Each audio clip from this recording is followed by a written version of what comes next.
नमस्कार दोस्तों, स्वागत है आप सभी का आज के मुख्य समाचार के इस वीडियो में। जी हां दोस्तों, मोदी सरकार की तरफ से बड़ी और महत्वपूर्ण खबर की अपडेट निकल कर आ रही है, जिसकी सटीक जानकारी हम आपको इस वीडियो में देंगे।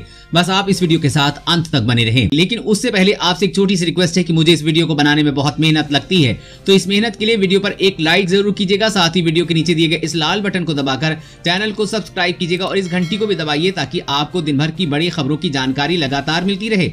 तो चलिए दोस्तों, एक एक करके सभी बड़ी खबरों के बारे में जान लेते हैं। तो दोस्तों, आज की पहली बड़ी खबर की अपडेट की बात करें। पाकिस्तानी गोलाबारी का भारतीय सेना ने दिया करारा जवाब। 6 चौकियां तबाह, 4 सैनिक ढेर और 6 घायल। जी हां, जम्मू के नगरोटा में पाकिस्तान के जैश ए मोहम्मद के 4 आतंकियों को ढेर किए जाने से बौखलाए पाकिस्तान की ओर से नौशेरा सेक्टर के नाम क्षेत्र में गोलाबारी कर घुसपैठ की कोशिश को सेना ने नाकाम कर दिया है। शनिवार रात पाकिस्तानी गोलाबारी में सेना के एक हवलदार शहीद हो गए, जबकि एक अन्य जवान घायल हो गए हैं। दूसरी तरफ सेना की मुंहतोड़ जवाबी कार्रवाई में पाकिस्तान सेना की 6 चौकियां तबाह हो गई हैं। इस दौरान 4 सैनिक मारे गए हैं, जबकि 6 घायल बताए जा रहे हैं।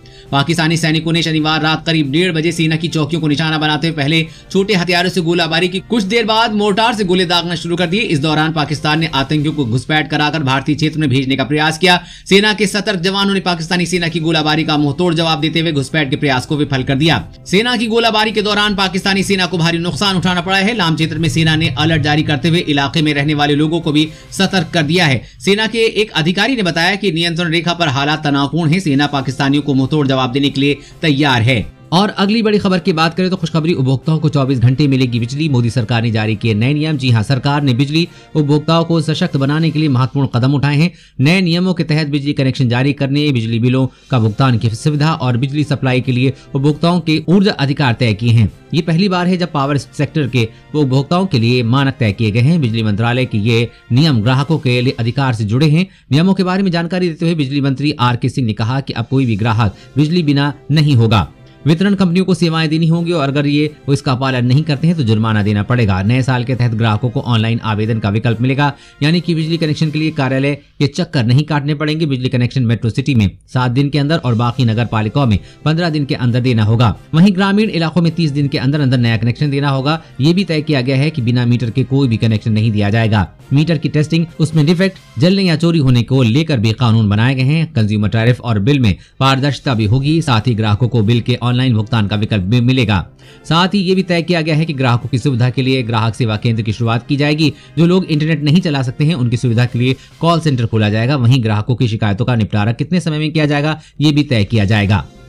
और अगली बड़ी खबर की बात करते हैं, सिर्फ 3 रुपए में मिलेगा मास्क। इस राज्य ने तय की कीमतें, नए दाम आज से लागू। जी हाँ, जब तक कोरोना महामारी की दवा नहीं आ जाती है तब तक बचाव ही इसका इलाज है। प्रधानमंत्री नरेंद्र मोदी ने भी लोगों से कहा है कि जब तक दवाई नहीं तब तक ढिलाई नहीं। कोरोना से बचाव में सबसे कारगर हथियार है मास्क। हालांकि आज बाजार में मास्क की कोई कमी नहीं है। 10 रुपए से लेकर 500 रुपए तक की कीमत के मास्क बाजार में मिल रहे हैं, क्योंकि मास्क की कीमतें तय नहीं होने से निर्माता और दुकानदार मनमानी कीमत पर इसे बेच रहे हैं। लेकिन महाराष्ट्र सरकार ने मास्क की कीमतों को लेकर बड़ा फैसला किया है। महाराष्ट्र सरकार ने राज्य में मास्क की कीमतें तय कर दी हैं और मास्क की कीमतें तय करने वाला महाराष्ट्र देश का पहला राज्य है।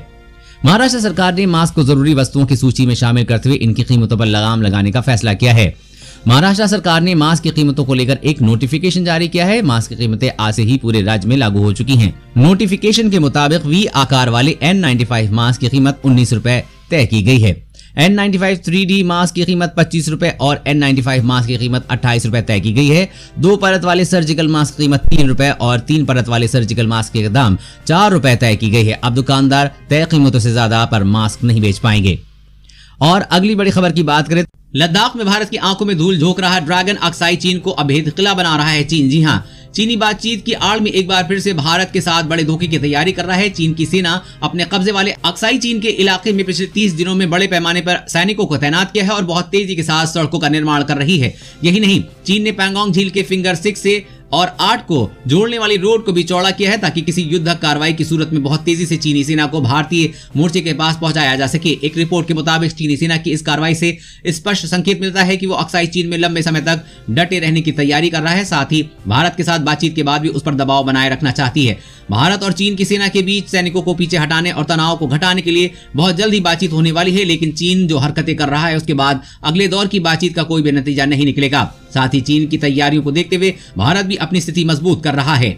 और अगली बड़ी खबर की बात करें तो आलू प्याज के बाद अब अंडे पर आफत, बाजार में बढ़ गई कीमत। जानिए किस भाव पर बिक रहा है अंडा। जी हाँ, सर्दी में ठंड बढ़ने के साथ ही देश में सब्जी और फलों के बाद अब अंडे ने भी रिकॉर्ड तोड़ना शुरू कर दिया है। आलम यह है कि बाजार में अंडा 3-4 साल का रिकॉर्ड तोड़ने को तैयार है। अंडे का खुदरा बाजार में अंडा पिछले 3 साल के आधिकारिक दाम का रिकॉर्ड तोड़ चुका है। आज बरवाला मंडी में 550 रुपए प्रति सैकड़े की दर से बेचा गया है। हालांकि इस मंडी में कीमतें और ऊपर जाने की आशंका जाहिर की जा रही है। देश में अंडे की सबसे बड़ी बरवाला मंडी में देखते ही देखते 100 अंडे का भाव 420 रुपए से 521 रुपए तक पहुंच गया है, जबकि खुदरा बाजार में 550 रुपए तक बिक रहा है। चौंकाने वाली बात यह है कि ऐसा कोई 1-2 महीने में नहीं हुआ है, बल्कि 24 घंटे में भी कम वक्त में अंडे के भाव आसमान पर पहुंच गए हैं। साथ ही विशेषज्ञों का मानना है कि आने वाले दिनों में अंडे के भाव में और भी भारी बढ़ोतरी होगी। इसका सीधा असर आम आदमी की जेब पे पड़ेगा। और अगली बड़ी खबर की बात करें तो 2022 तक भारत के हर गांव में होगा इंटरनेट। सरकार ने शुरू किया राष्ट्रीय इंटरनेट मिशन। जी हाँ, सरकार ने 2022 तक सभी गांवों को इंटरनेट पहुंच उपलब्ध कराने का वादा किया है। सरकार ने मंगलवार को महत्वाकांक्षी राष्ट्रीय इंटरनेट मिशन की शुरुआत की है। इस मिशन में सरकार आगामी वर्षों में 7 लाख करोड़ रुपए का निवेश करेगी। मिशन के तहत देश भर, विशेष रूप से ग्रामीण और दूर दराज क्षेत्रों में सार्वभौमिक और समानता के आधार पर इंटरनेट पहुंचाया जाएगा। इसके तहत 30 लाख किलोमीटर का अतिरिक्त ऑप्टिकल फाइबर केबल नेटवर्क बिछाया जाएगा। साथ ही 2024 तक टावर का घनत्व भी 0.42 से बढ़ाकर 1 टावर प्रति 1000 आबादी किया जाएगा। इसके तहत मोबाइल और इंटरनेट की सेवाओं की गुणवत्ता सुधारने का भी लक्ष्य है। और अगली बड़ी खबर की बात करें तो आतंकी सुरंग से अलर्ट, भारत उड़ाने की बड़ी साजिश कर रही चीन पाकिस्तान की जुगलबंदी। जी हां, जम्मू में आतंक का सिलसिला थम ही नहीं रहा है। सुरक्षा बलों ने भारत को दहलाने की साजिश करने वाले आतंकियों की सारी कोशिशों को नाकाम कर दिया है। ऐसे में बीते दिनों आतंकवादियों के पास से मिले कुछ पुख्ता सबूतों से भारतीय सुरक्षा बलों के कान खड़े हो गए। इन सभी सबूतों से पाकिस्तान और चीन की सारी काली करतूत का पर्दाफाश हुआ है। ये देखते हुए अब इस बात की आशंका जताई जा रही है कि आतंकवादी पाकिस्तान की तरफ से सुरंग का इस्तेमाल कर भारत में दाखिल हुए हैं। साथ ही बरामद किए गए हथियारों में मेड इन चाइना लिखा मिलने से चीन को लेकर सामने आ रही बात साफ हो गई है। चीन और पाकिस्तान की इन करतूतों को देखते हुए आशंका जताई जा रही है कि आतंकवादी सुरंग के रास्ते से भारत की जमीन में दाखिल हुए, क्योंकि बीते कुछ दिनों में बॉर्डर पर ऐसी सुरंगा का पता चला है जो कि आतंकियों के लिए बनाई गई हैं। साथ ही हथियारों पर चाइनीज मार्किंग मिली है। कई हथियारों पर मेड इन चाइना भी लिखा हुआ है। इसे भारत में अशांति फैलाने के मकसद से पाकिस्तान और चीन की बड़ी चालबाजी माना जा रहा है। साथ ही भारतीय सेना को भी हाई अलर्ट पर रखा गया है। और अगली बड़ी खबर की बात करें तो सिर्फ 42 रुपए में मिलेगी आजीवन पेंशन। 2.50 करोड़ लोग ले चुके हैं इस सरकारी स्कीम का लाभ। जी हाँ, अगर आप अपने भविष्य को अधिक मजबूत देना चाहते हैं तो सरकार की इस स्कीम में निवेश कर सकते हैं। थोड़ी सी बचत और निवेश आपको रिटायरमेंट की उम्र के बाद बड़ा सहारा देगी। केंद्र सरकार की अटल पेंशन योजना के जल्द ही 2.5 करोड़ से ज्यादा सब्सक्राइबर होने वाले हैं। इस स्कीम के तहत सरकार असंगठित क्षेत्र के लोगों के लिए प्रति माह पेंशन की व्यवस्था करती है। गरीब और मजदूर तबके के लोग इस स्कीम का फायदा उठा सकते हैं। यही वजह है कि बुढ़ापे को सुरक्षित करने के लिए करोड़ों लोग इस स्कीम को चुन रहे हैं। योजना के तहत करीब 2.45 करोड़ अंशधारक जुड़ चुके हैं। खास बात यह है कि इस स्कीम में आप सिर्फ 42 रुपए प्रति माह से आजीवन पेंशन लाभ ले सकते हैं। इसके लिए 18 साल में इस स्कीम से जुड़ना होगा। इसके बाद प्रति माह 42 रुपए का भुगतान कर 60 साल की उम्र के पड़ाव को पार कर लेने के बाद आपको 1000 रुपए महीना पेंशन मिलेगी। वहीं अगर आप 210 रुपए महीना जमा करेंगे तो आपको 5000 रुपए महीना पेंशन मिलेगी। आप भी अपनी नजदीकी बैंक में जाकर खाता खुलवा सकते हैं। और अगली बड़ी खबर की बात करें तो अगर 3 महीने तक राशन नहीं लिया तो क्या बंद हो जाएगा राशन कार्ड? जाने इस खबर के बारे में सच्चाई। जी हां, अगर आपने 3 महीने से राशन नहीं लिया है तो क्या आपका राशन कार्ड सरकार ने रद्द कर देगी? कुछ मीडिया रिपोर्ट्स में दावा किया जा रहा है कि केंद्र सरकार ने राज्य सरकारों को निर्देश जारी कर दिए हैं कि 3 महीने तक राशन नहीं लिए जाने की स्थिति में राशन कार्ड रद्द किया जा सकता है। इन दिनों सोशल मीडिया पर अखबार की कटिंग के साथ एक खबर वायरल हो रही है जो राशन कार्ड के नए नियम के संबंधित है। इससे दावा किया जा रहा है कि केंद्र सरकार ने राशन कार्ड को लेकर कुछ नए नियम बनाए हैं। इनमें कहा गया है कि अगर आप अपने राशन कार्ड का 3 महीने तक इस्तेमाल नहीं करेंगे तो उसे रद्द किया जाएगा। भारत सरकार के आधिकारिक Twitter handle PIB fact check के व्हाट्सएप पर वायरल हो रहे इस मैसेज को फर्जी बताया है। PIB फैक्ट चेक ने ट्विटर पर कहा है कि ये दावा फर्जी है। केंद्र सरकार ने ऐसे कोई दिशा निर्देश नहीं दिए हैं। भारत सरकार ने ऐसी कोई घोषणा नहीं की है और न ही सरकार की ऐसी कोई योजना है। यानी 3 महीने की बात वाली खबर बेबुनियाद और गलत है। और अगली बड़ी खबर की बात करें तो पार्टी में खत्म हो गई शराब तो सैनिटाइजर पी गए लोग। जानिए उसके बाद कैसे मचा हाहाकार। जी हाँ, नशे की लत कितनी खतरनाक हो सकती है इसका उदाहरण रूस में हुई एक पार्टी में लगाया जा सकता है। पार्टी के दौरान उस समय हंगामा मच गया जब वहां मौजूद लोग बेहोश होकर गिरने लगे। रिपोर्ट के मुताबिक ये सभी लोग पार्टी में शराब की मांग कर रहे थे, लेकिन शराब खत्म हो गई थी। इसके बाद वहां मौजूद कोई शख्स सैनिटाइजर की बोतल ले आया और उस लोग उसे ही पी गए। सैनिटाइजर पीने के बाद पार्टी में आए लोगों की तबीयत बिगड़ने लगी। पार्टी में बेहोश हो रहे लोगों के किसी तरह अस्पताल पहुंचाया गया, जहां 7 की मौत हो गई जबकि 2 लोग कोमा में चले गए हैं। खबर है कि पार्टी में शामिल कुछ लोगों ने जो सैनिटाइजर पिया था उसमें 70% मेथनॉल था, जिसे महामारी के दौरान हैंड क्लीनर के तौर पर बेचा जा रहा था, लेकिन शराब के नशे में लोगों ने इसे पी लिया। और अगली बड़ी खबर की बात करें तो भारत से डरा पाकिस्तान, इमरान खान बोले पीएम नरेंद्र मोदी कर सकते हैं सर्जिकल स्ट्राइक। जी हां, विपक्षी पार्टियों के विरोध का सामना कर रहे पाकिस्तान के प्रधानमंत्री इमरान खान अपनी खामियों को छुपाने के लिए भारत को बदनाम कर रहे हैं। ट्विटर के जरिए इमरान खान सार्वजनिक मंच पर भारत पे झूठे आरोप लगा रहे हैं।